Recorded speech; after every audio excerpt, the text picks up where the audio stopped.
peace, power, and love. Humam Abdulmalik, Blackanized, international Nubian consciousness, conscious just moves. Once again, before the sun comes up, is Lord, the supreme being, the energetic, divine essence, has blessed me once again to rise up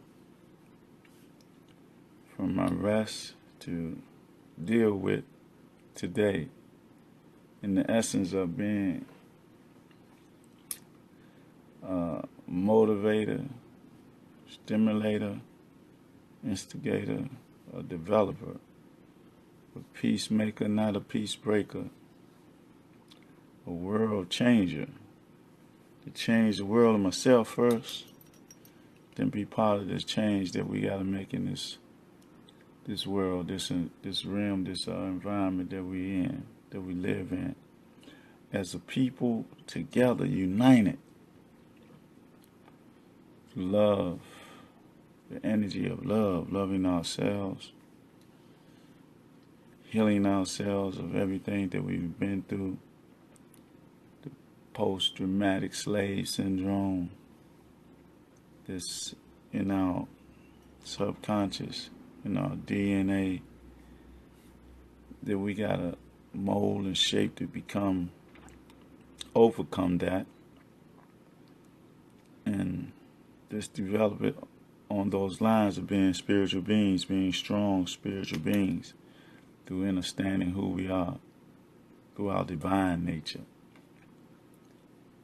understanding the sciences of the metaphysic sciences beyond the five senses. We have to understand the 7 chakra points on our body and the kundalini on our spinal cord, and enhance those through practice or natural inclinations, just being at peace with ourselves. I'm still like vibrating for him. The other day when I met this young guy wearing his pants off his butt, and I asked him why. You know, why do you do that? And he told me he don't know. And I said, you doing something you don't know? Why? I don't know. So he had 2 I don't know, but he's doing something, an action that, affects him, affects how people look at him, affects how he, just present himself to the world. But he doesn't know why he does do it. I was saying that don't make any sense when you do something that you don't know why you're doing it. You should stop doing it and change that and do what you know, or do things that you know why you're doing it. It's a reason for it. No. But as I said before, when he left my presence, he was pulling up his pants, but he was stuck in a little space when I asked him that question, because he was like thinking, like, why do I do that? I don't know. I don't know why I don't know,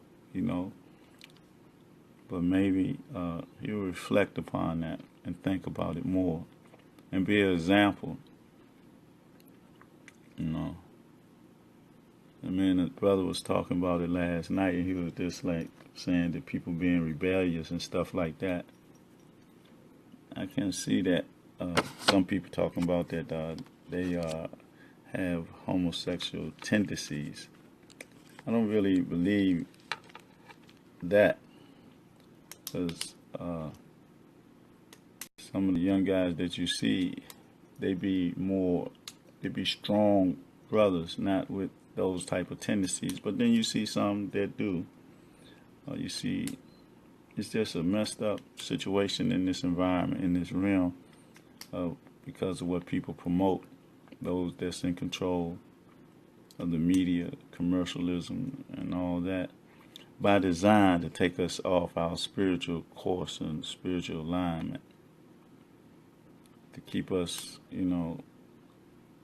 off tilter, helter skelter, or whatever.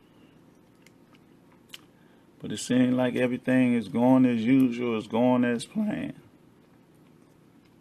So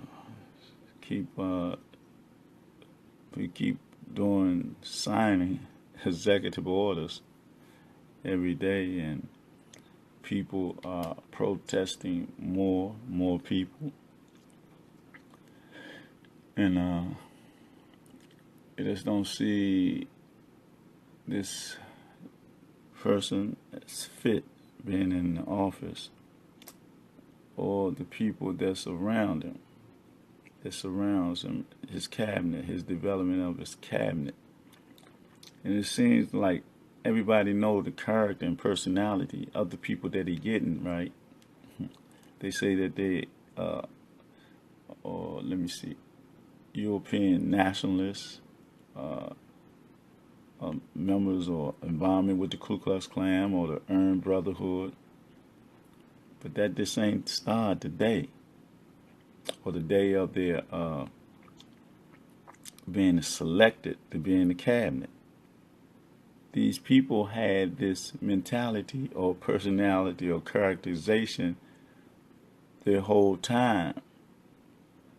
Years of being that type of person, but people knew about it in their position before they get these other positions. So, don't you think, or doesn't it seem like that's a little bit of madness? These people that they say are this type of way or have this type of character or personality of a European or white supremacist, right, or racist or whatever, but they didn't develop their character overnight or just that particular night or particular day. They had this stuff in the positions that they were in before for years.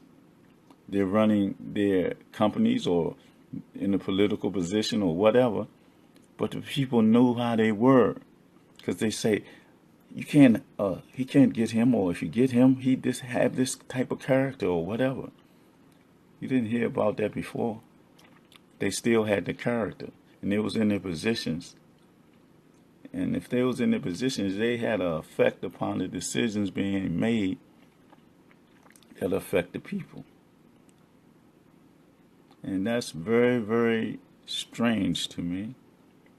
That's very, very hypocritical to me. These people in position of power and got that type of mentality. And it's a war against us, so if it's a war against us, then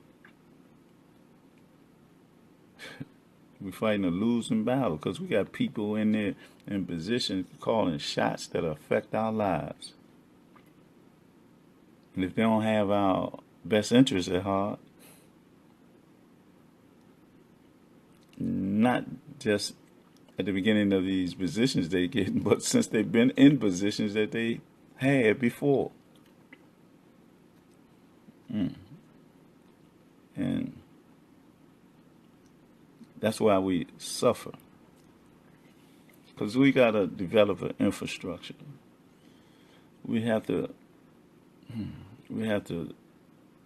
develop an infrastructure and have everything in place that will help us and promote our livelihood in all areas of our existence, of our survival, of our being.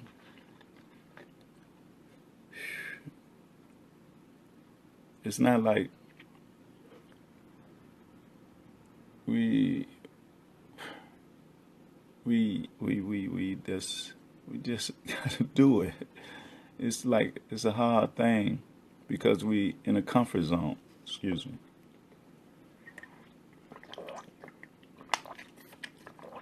The majority of us in a comfort zone because of our position in life. Stuff like that. And we, A lot of us don't be concerned about us.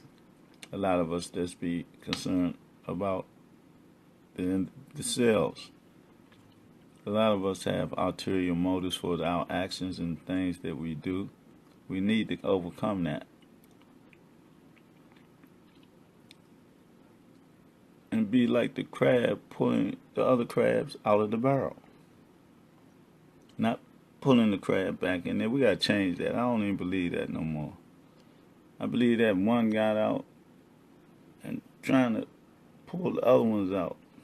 Or the other one's trying to not pull down, but trying to make that chain to pull up and get out. That's how I look at it. I'm changing everything. I'm reversing every concept that I have ever learned in this realm or in this environment. Because I know I gotta relearn everything that I was taught in their system, about their system, a denial of my system. So that's what I got to do, relearn, not only me, we. I say, Hotep, my sister, Sherelle, peace. May the Creator bless you. But that's what we got to do on holistically, in a collective setting.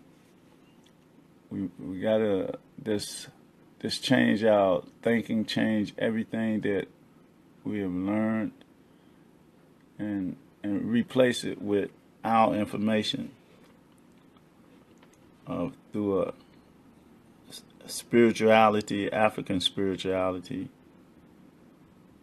This is the only way that we can sustain ourselves and be ourselves. Because if we don't, we're going to be emulating. We're going to be under robot control. As I used the term before, because a lot of us looked at Star Trek, the cyborgs, or being connected to the mainframe, and all this information that we got. That's how we're going to be living, or there's going to be clones, systematically programmed to be a certain way, to act a certain way, to feel a certain way, to be caught up on immediate gratification, pleasure principles and stuff like that, and overlooking our dilemma and just being, in accord with what they want us to do, how they program us. These people that's in leadership, that we know that they are racist and white supremacists, but we still adhere to their leadership, and that is insanity. We cannot do that and be in accord with our personal growth and development, or the development of our communities, to establish a place of peace and harmony, infrastructure. This is it's a real spiritual, psychological war that's going on, a physical, economical war that's going on, and we have to realize that. Even though we live in this environment, in a state of peace, it's not really peace. It's peaceful, but we have to be developing as though we're at war, which we are. We have to be connecting, networking, and all that, and building a foundation for us. Because we really don't know what tomorrow's going to bring in this political domain. With all the protests of the people, and this guy keeps signing executive orders to shut stuff down. It's like he pushing and pushing to see how far he can push before he get a reaction. And that's what they want. They want a reaction so they can implement from the King Alfred plan, from Federal Emergency Agency, FEMA, so they can act anarchy, so anarchy can come about, or a police state. Or they got these racist Europeans that's from the hills and wherever else, and from the south, or from right here in the north, that have their racist agenda. and their race pride, and they think they strong now. They're strong enough to do what they want and treat us like they want to treat us and take it back to black laws and all that in their mindset. But that's not happening. But whatever happened, we have to be organized and unified in our effort. And if, like Steve Coakley said, we just can't like it can't be no riot no more. No, none of that. It got to be organized. We got to be whoever our whatever our specialty is. We got to be like, if it's doctors, the one know how to deal with the stuff like that. They gotta be organized, and people that deal with food, we gotta have them organized. It just can't be this wild groups running wild and like packs of dogs or something like that, or wolves. We gotta be organized like an army unit, just being prepared for if anything does go down. If it like the grid, the electrical grid be shut down, no water, no lights, and all that. Are we prepared to be able to sustain ourselves without eating food for a couple of days, 3 or 4 days? Are we prepared? Do we have enough food in our house to sustain ourselves? Are we going to be where our family members, or where our close members, how our community going to act? It can't be chaos and confusion. We got to be organized. Just being prepared. I don't want anything to happen. I will nothing to happen, but we're dealing with an insane egomaniac in this office. And that's how I see him. And I may be wrong, but I don't think so. Listen to his words and seeing his actions and seeing the development of the people he got around him. It's insane. It's insanity. It's at the point to bust open, the pressure that is being applied to every aspect of this society where it was harmony and peace. He's keep touching it and keep like putting a pin in it, keep picking you, keep picking you, until you're gonna say, man, come on, stop, and you're gonna have a reaction, and the reaction is what they're looking for. But we can't give them that reaction. We got to be prepared, And I say that whatever they doing, let them do.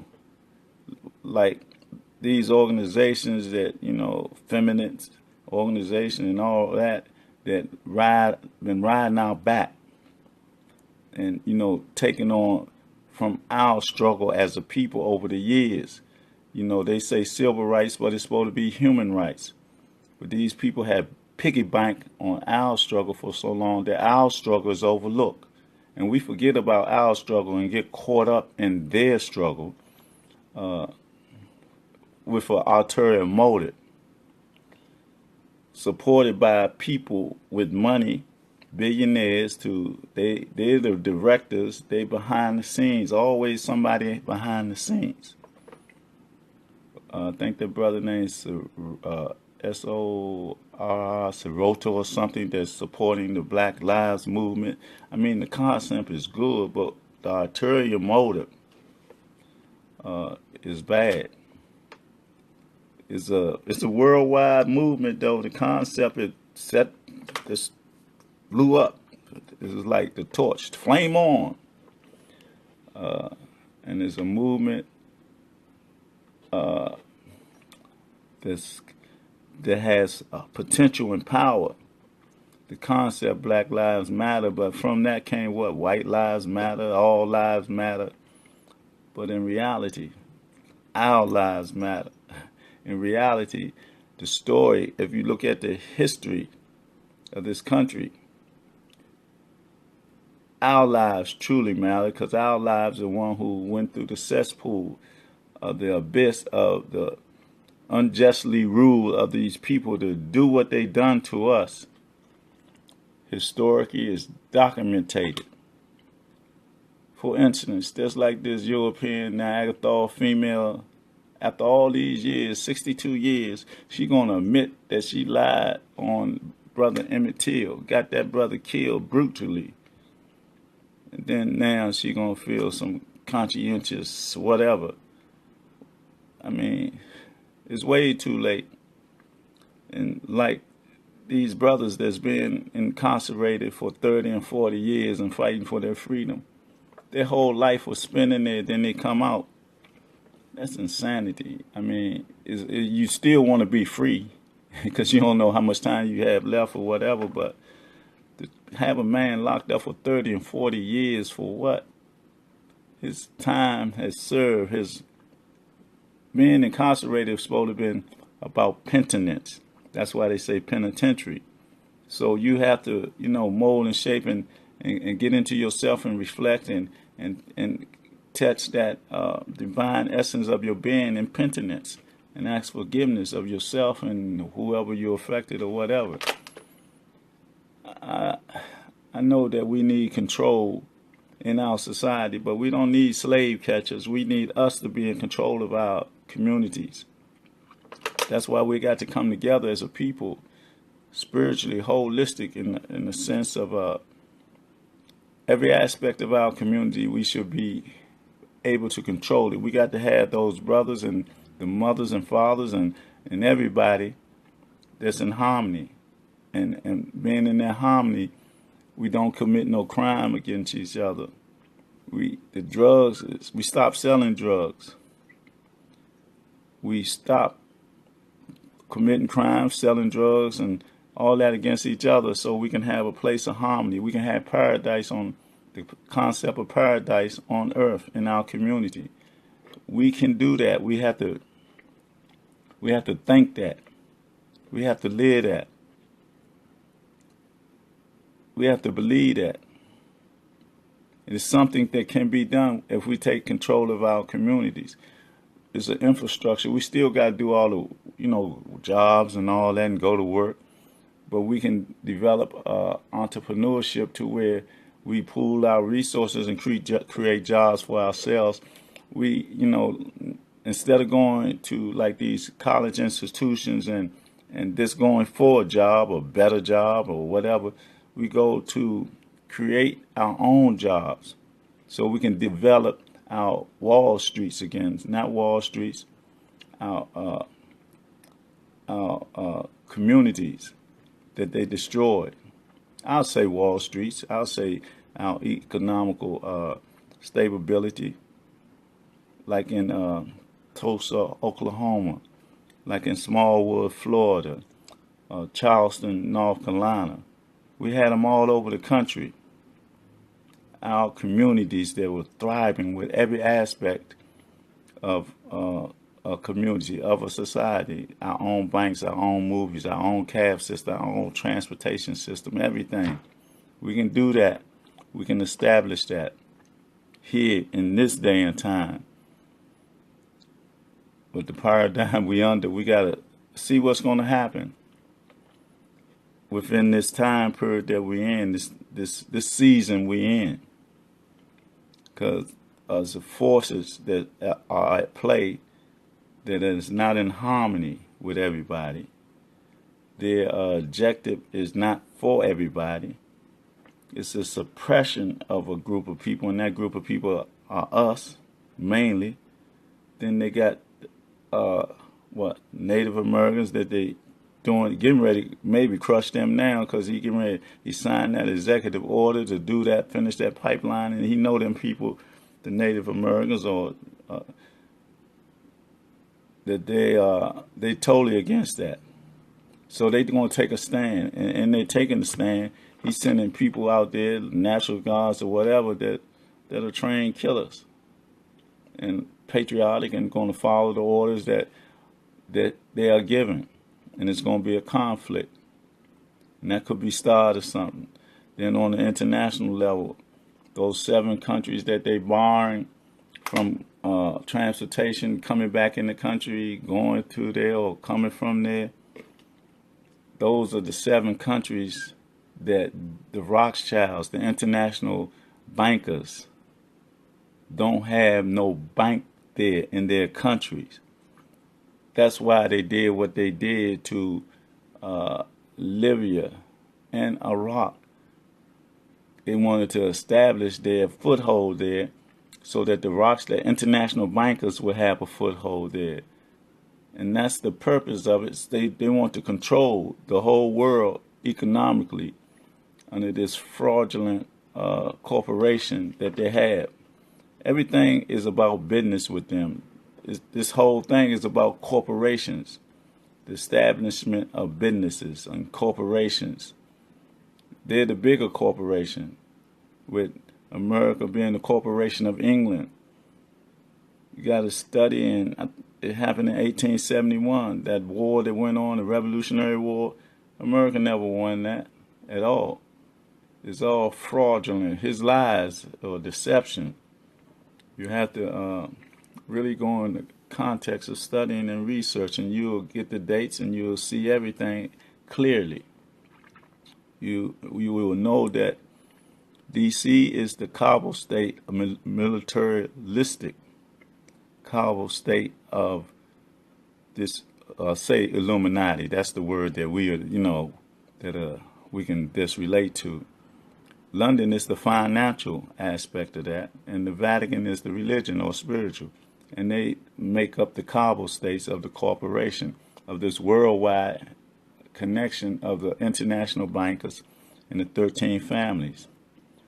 With with the Vatican at the top of it, with the 13 families and the Queen of England. And this government and all that is this, all of it, especially the president, is a figurehead. And everything that's being done is being manipulated from behind the curtain. Even Trump. All this is planned out. They make, people know that's aware, know that they always make 20-year plans, 30 or 40-year plans, that they have an objective. Like they said in the boardroom, when you have meetings, you know how you have meetings and plan things out. They've done this already. They just want to see how far they can push us, to see how they know that a stimuli is like the bell curve. There's a book called The Bell Curve. It tells you all about that. How it's about stimuli, how they peck you, or like they had the mouses in the laboratory, and if you touch that, you get a shock. So you stop touching it, and he'll go over there where he won't get shocked. But that's how they lead you through this maze where they want you to go. See, it's a certain way they want us to act, and a certain direction they want us to go, so they can implement their plan. So we got to be aware of that. We got to stand down. Us, say African American people, black people, melanated people. We need to stand down and be observers and watch. Because we've been at the helm of our struggle for so long. Now it seems like they in confrontation. And I say they, I mean the majority of the Europeans on Niagara. Let the confrontation be about them, so we can sit back and be preparing for whatever comes from that. Development of our communities, making our communities stronger. Getting food, water, or whatever. So that we can sustain ourselves against whatever comes. Nothing might not happen, right? Let's say that. No anarchy, no police state, no race war, nothing. This hard times because of this guy doing all these things. Let's prepare for the hard times then. Let's still go in our communities and reach the brothers and with some love, so that the war, the minor war that we have in our communities, a war what? It ain't about love. It's about hurting or pain or self-hate or something, or this being manipulated as robots under robot control, and this by design, killing each other, or having all these gun battles for what? Walking around in fear, and your fear is what makes you want to pull that trigger, because you ain't trying to go nowhere, but you've been manipulated to get in that state of mind.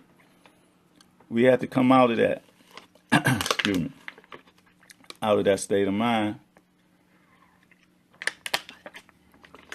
so we can live in harmony and peace, and that we can love each other like family, man. We got to get to family. I just want to share this with us one more time. It was the experience I had because I went to the Brothers Circle at Union Temple the other day. It was very, very rejuvenating. So when I left there, got on the bus, and I was on the bus sitting down there, and see one of the young brothers come in with his pants hanging down. And I laughed because it was kind of funny, and everything happened by divine decree. So I said, hey, what school you go to? He said he go to Cesar Chavez. And I said, my son, he go there. And he said, no, because he was in the 10th grade, my son in the 12th. Then I said, can I ask you a question? He said, yeah. I said, why you wear your pants down off your butt like that? He looked at me very seriously. He said, I don't know. I looked at him. I said, you don't know? He said, I don't know. I got up and stepped across from him. I said, you going to tell me you wear your pants and you don't know why you wear them like that? He said, no, I don't know. I said, why you don't know? He said, I don't know why I don't know. I'm saying, you doing something that you don't know why you doing, that don't make sense, brother. You have to know what you're doing. Because if you don't know what you're doing, you're being controlled or whatever. And we went on in the conversation. I asked him, what grades he get in school. He said C's and B's. I said, no. I said, what's the highest grade? He said A's. I said, well, that's what you need to be getting and all that. But what amazed me and perplexed me, he told me and was very serious that he don't know why he doing that action of wearing his pants off his butt. I told him that you can't follow trends and fads. You have to be a trendsetter or fad setter because you're a leader. You're the next generation of leaders. And he was like looking at me like spellbound because in his mind, in his brain, in his computer, he was trying to discern what I was saying. The question was asked to him, and he was trying to figure out why I do this. But when he got off the bus, man, he stood up and pulled his pants up. For that moment, it was a realization that he questioned himself. It was just a moment that he questioned himself of why he's doing the action. And he said he didn't know. See, that's what we got to do. We got to reach our youth. He was in like the 10th grade. So he had to be around 14, 15, something like that. But anyway, we got to stop just looking at our youth and, making those remarks within our minds and, shaking our head at them. I'm talking about our elders. I'm talking about anybody that's conscious, that look at that like in a demeaning way, them being, their dress code is like sort of disrespectful.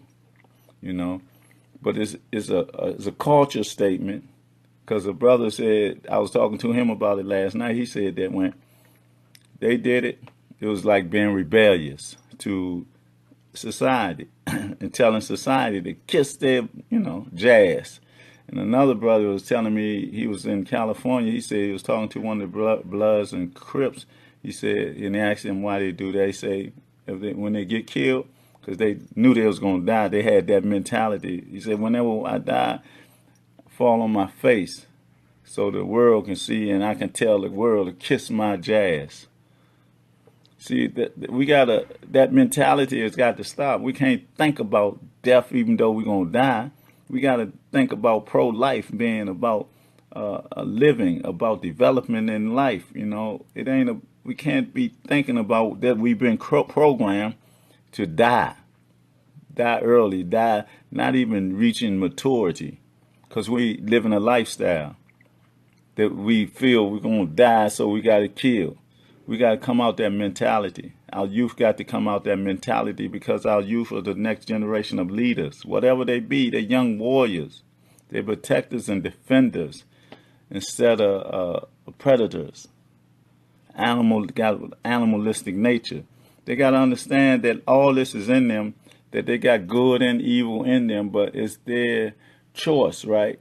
And it's their nature, their real nature to be righteous people, of divine people, people of goodness and righteousness. That's our nature, our divine nature. But see, we've been programmed through this social narcotics, of white supremacy and institutionalized racism and this Willie Lynch syndrome. And it's so susceptible that they give it to us subliminally, through commercials and through what we listen to, what we look at, and pleasure principles. They got us like, drinking Cavassier or the whatever liquor ever. They promote this and, promote it with the beautiful sisters, our queens looking so fine and divine. But they distort that, the operation or the operation of us as human beings to be in harmony with our sisters. But we got to be ballers and shot callers and all that. They got our athletes, with all the money and all that, and the women, it's just a mass quagmire maze of deception that we be manipulated to be a part of. Instead of being divine beings, righteous being, holy being, we can still be on our roads and journeys to acquire whatever we seek to acquire. Ain't nothing wrong with getting wealth or getting these good incomes or whatever, but don't be about the I. Be about the we. Be about the upliftment of our people. Be about a village. It takes a village to raise a child. Be about extended families. Come out this mindset that we been set up with through programming of being a certain way, being competitive. Don't have any love for our people. We got to come out of that mindset because it's a psychological warfare, spiritual warfare, economical warfare. We're at war with a people that's against us, but it don't seem like they're against us because they talk about this political system and this and that and the government and all that. But those who govern they're the ones that's corrupt. They're the ones in their nature don't have our best interests. And we be trying to emulate these people to the point we become Negropeans. It's like we go against our own nature. We don't understand that we can't do that.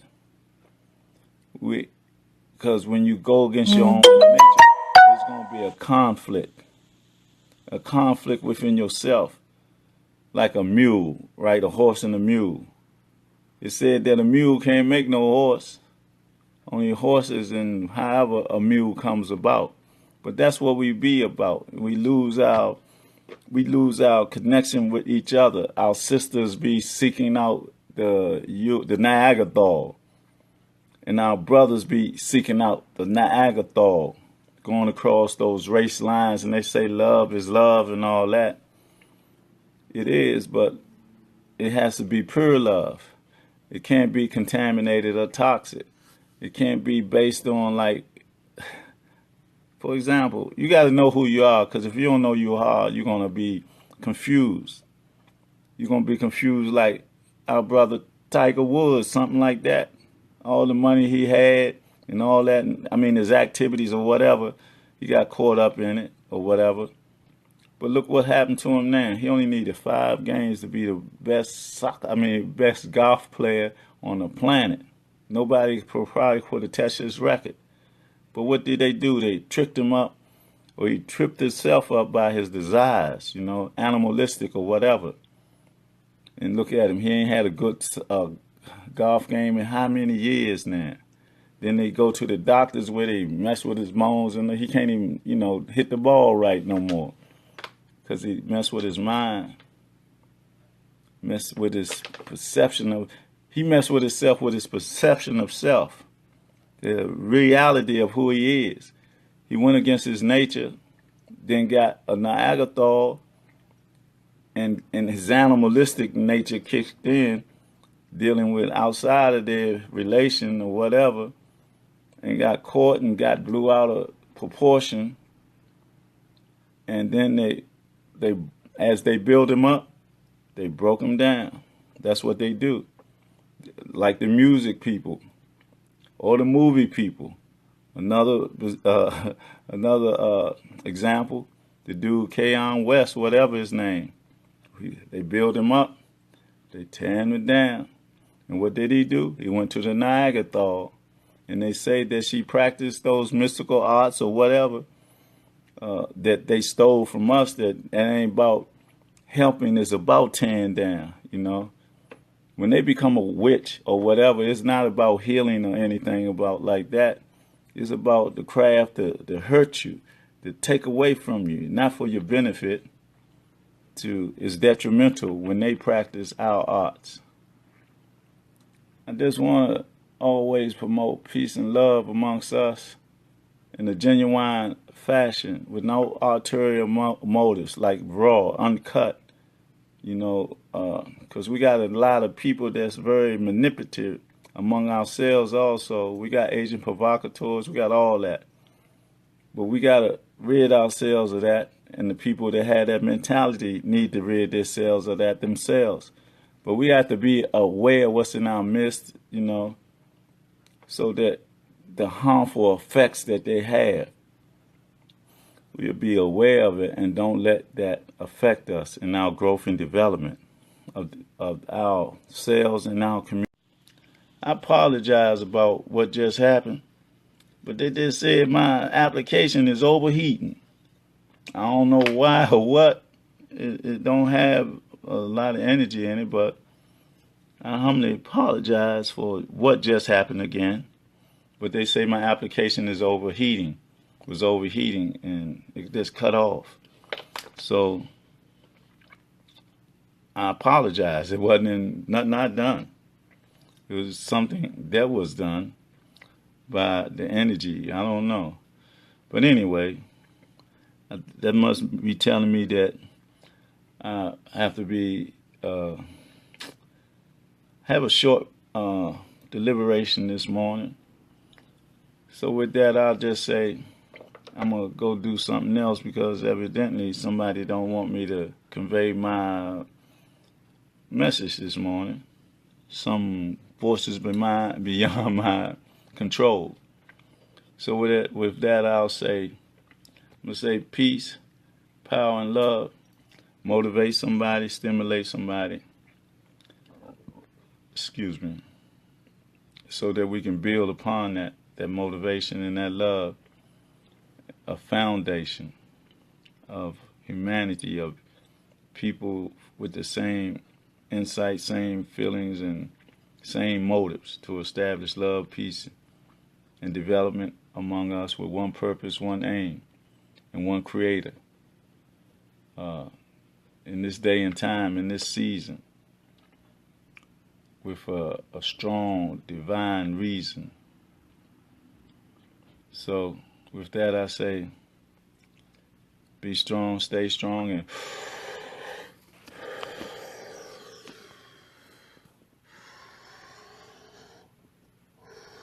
that breath of life that the Creator has given you, allow you to deal with this day. Be strong in it in every way.